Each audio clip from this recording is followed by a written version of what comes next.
guys, welcome back to the channel. Today we are talking about the difference in retiring with 500,000, 1 million, or $5 million.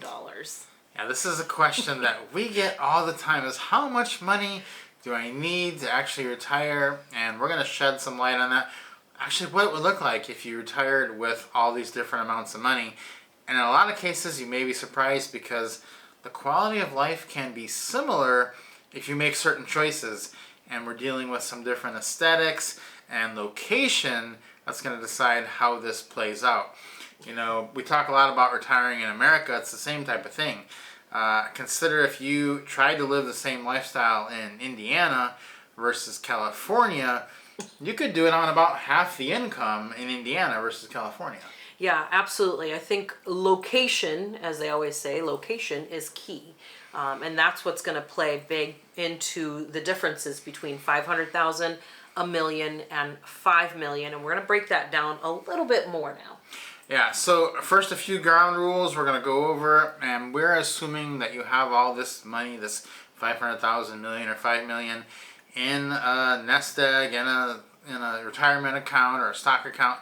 And we're going to assume that you are going to be trying to earn investment income off of this, and you're going to be earning a 6% dividend on your stock purchases. There's tons of stocks out there that you can earn 6% on, so we're just going to assume that.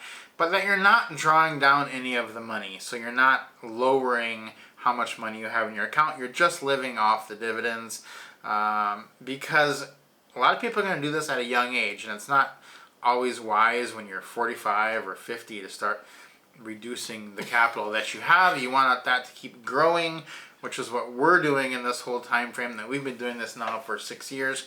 We're not touching the money we put in there. We're only living off the dividends we earn and any money we make from a side hustle. So that's kind of the starting point. So with that said, starting with $5 million, if you had $5 million, which if you're wondering, that's way too much. That's way too much. And if you're sitting here wondering if you can retire and you have $5 million, you don't even need to watch the rest of the video. Just go retire today, because You're done.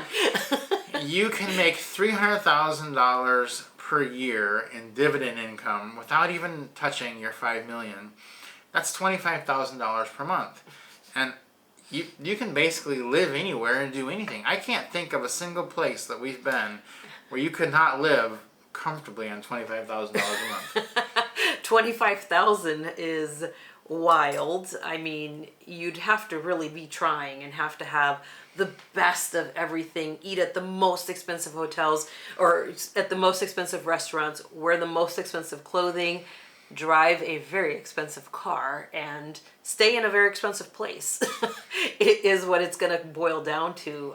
You know, you could travel, have a home base still. You can afford to do all of those things. Yeah, that's really what it comes down to, is luxury and inefficiency. When you have so much money like that, people become inefficient because they have the extra money. So they say, well, I don't really want to sell my house. Let's just go live overseas for a year. And then they're paying on 2 and 3 houses, and that's just really inefficient. Or they'll have 4 cars for 2 people.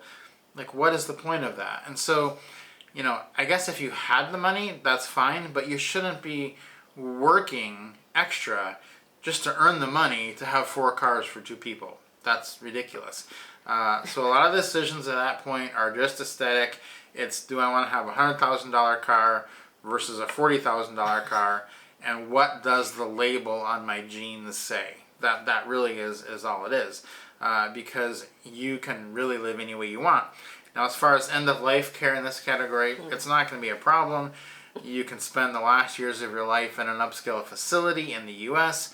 with personalized everything, the best of the best. So, $5 million, it really is just basically overkill. And if you're even approaching $5 million and you're wondering if you can retire, the answer is yes. Yeah, and I think at this point, with these numbers, it's not even about the quality of life, because it's going to be fine either way. It's just the excess that you have to just like overlook. Like you said, 4 cars for 2 people. People do that. You know, they keep 2 cars in the U.S. and they have 2 cars someplace else. Just like you said, you've got 2 homes, and with the end of life care, there's centers that do every single little thing for you, and it's going to cost you this fortune to do that. So the question as we continue on here is, what am I working for? Is that something that I want? Do I want to live like that? Think about that as you think about these numbers going through. Yeah, the law of diminishing return really comes into play here at these millions of dollars levels, which basically says that the more money you have, the harder it is to ascertain and to get value from that money. Because if you don't have a car or don't have a TV or don't have a computer, $1,000 is very valuable to buy you a computer. But if you're buying a computer for $10,000, that $10,000 computer isn't going to do much more than a $1,000 computer, and you've spent an extra $9,000 to get it. So just like those designer jeans don't really have much more utility than $20 jeans, but you've spent $300 to get them. And so really the question is, do you want to work extra years for this very low utility, diminishing return lifestyle? And the answer should probably be no. And after you get over $1 million, this is what you need to start thinking. Is what I'm buying with this extra money worth it? Because most of the time it's not. Okay, so let's move on from that. If you got $5 million, you're fine. You're good to go. Let's talk about $1 million.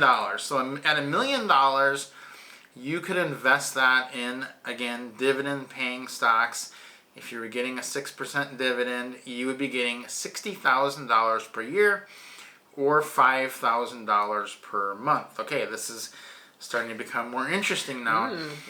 And this is still easily doable with a few limitations. You'll need to be a little bit more careful in picking the location of your retirement, and you cannot live on $5,000 per month everywhere, but you can live on it in most places. You're not going to go live in Iceland or Monaco, and you may not even live in downtown San Francisco or Los Angeles for that. You'll be limited to cheaper U.S. cities, but most places overseas will be open to you at this level. Yeah, I think that's where you start considering, the actual move abroad, because you have actually way more options outside the U.S. than inside the U.S., and you could do really well in some places abroad. And we've done a lot of videos here on the channel, a little bit more in depth with some of those, but there are a ton of places that you could go to overseas where 5,000 is going to not be a problem at all. Exactly. So we have been living for the last 6 years on $4,000 a month, and we've been basically everywhere in the world that we want to go. Sometimes we might spend $6,000 a month, then the next month we might only spend $2,000 a month. So it's pretty easy to keep it at about that $4,000 per month level.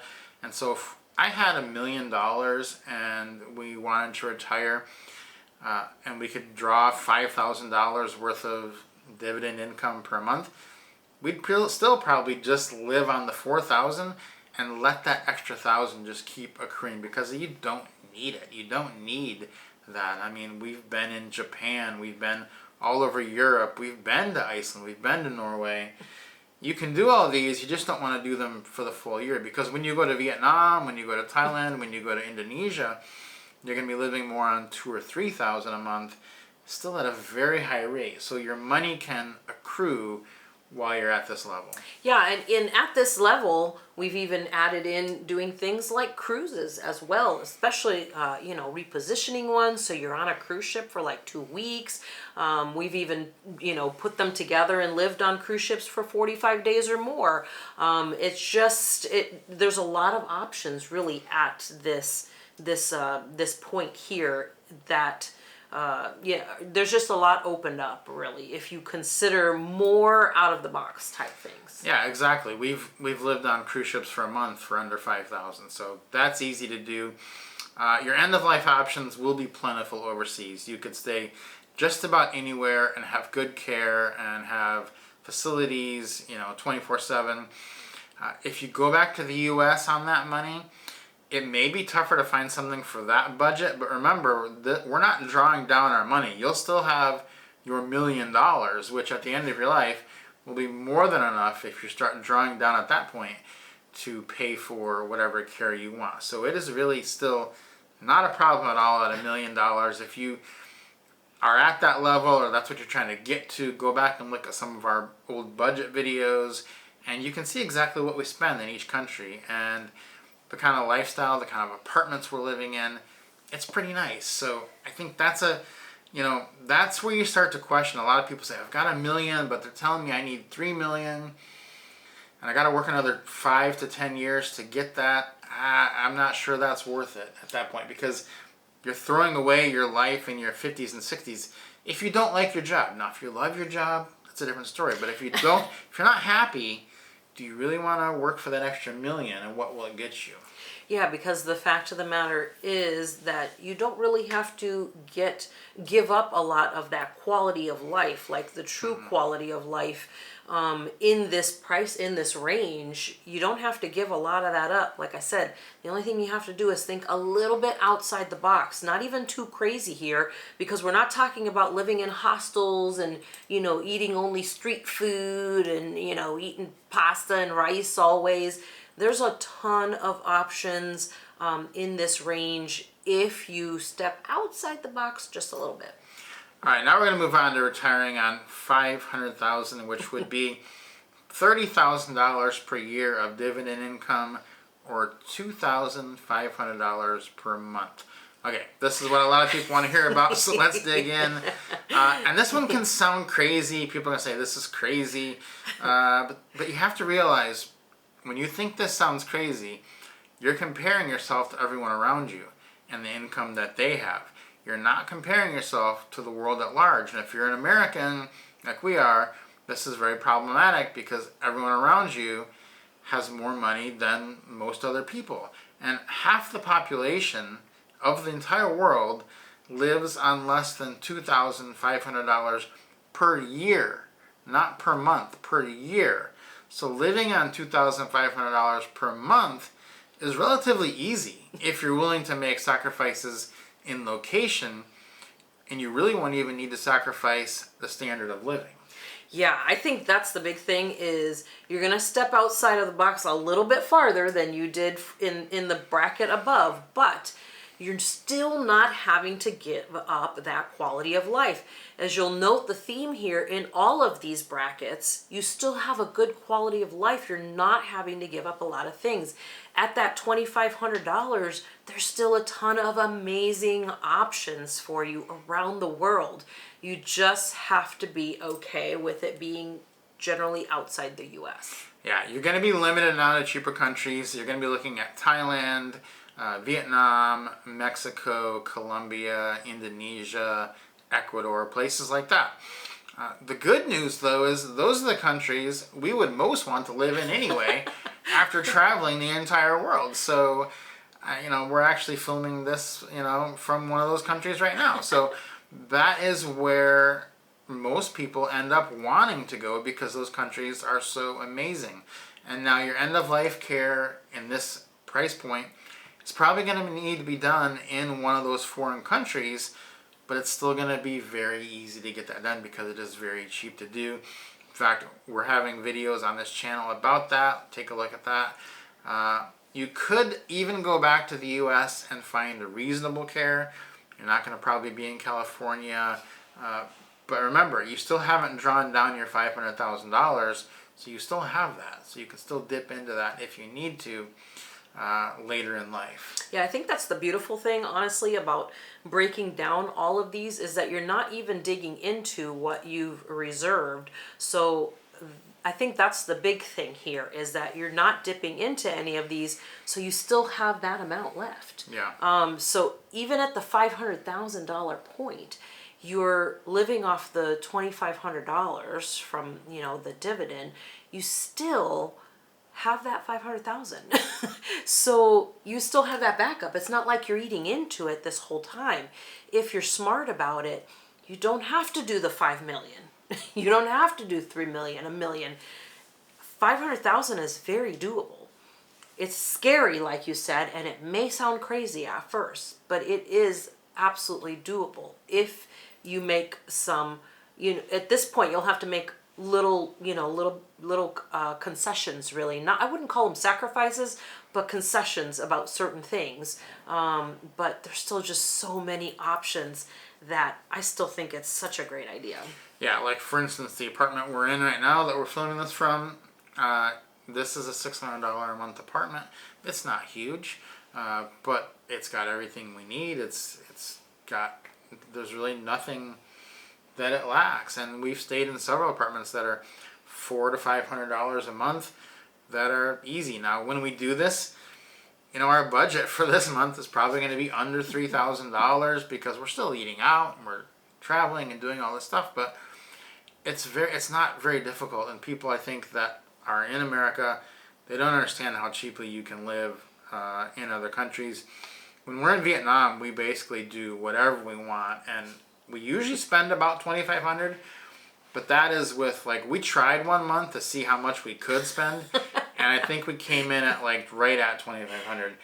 And it's almost impossible to spend more than that unless you're just being completely wasteful. So there is tons of things you can do. You just have to really look at your location.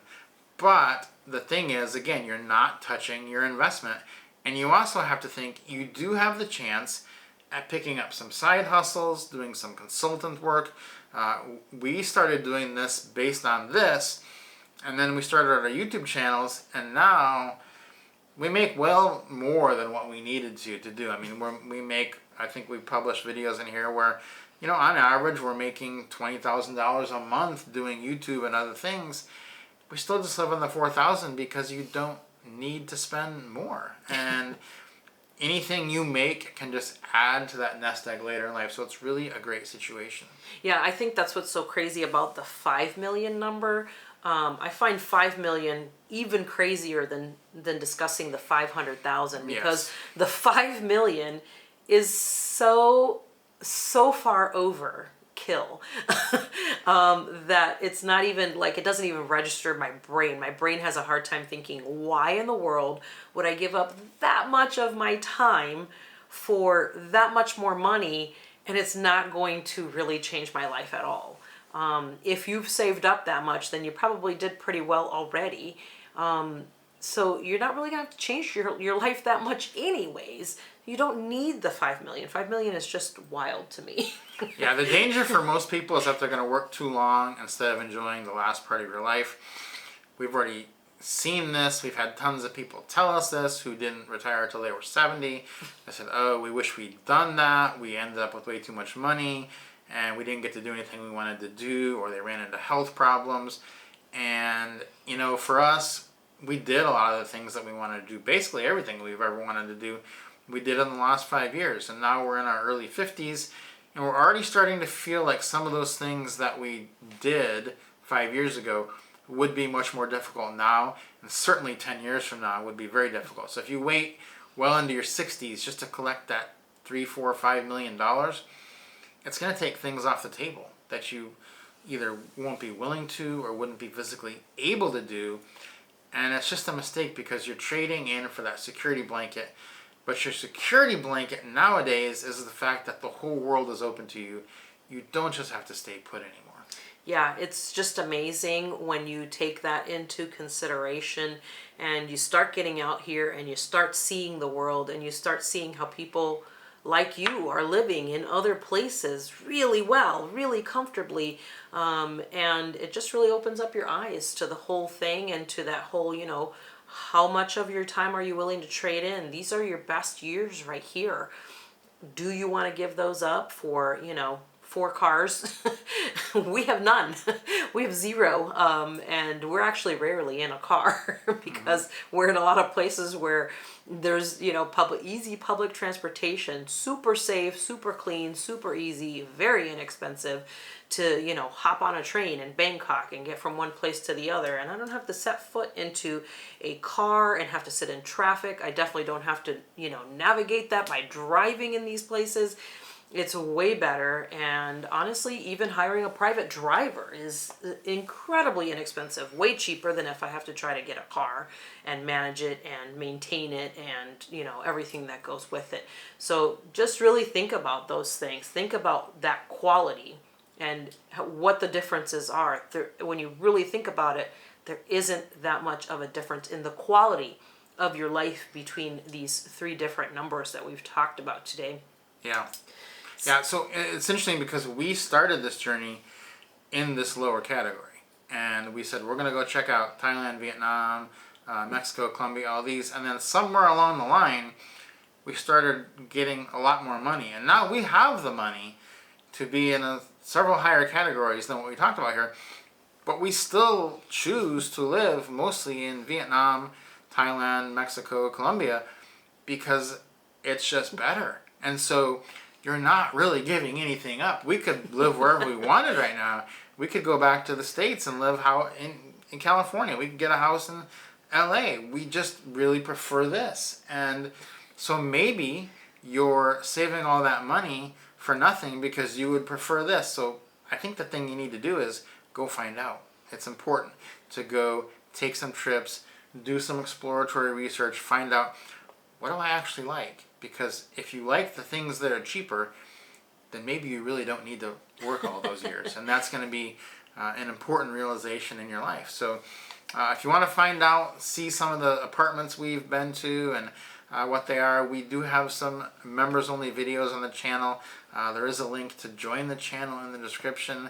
If you want to become a member, we do put a lot of sneak peeks of our grocery hauls and just cost of living things and daily life on there. So if that's of interest to you, check that out. But we hope this has been enlightening for you and you can see some different options at each one of these price points. Yeah, guys, let us know in the comments what questions you have and what you think about our options here for choosing between that building up the 5 million, 1 million, or 500,000. Just let us know what those questions are, comments down below. Please subscribe to the channel if you haven't already. If you enjoyed the video, give us a like, and we'll see you guys next time.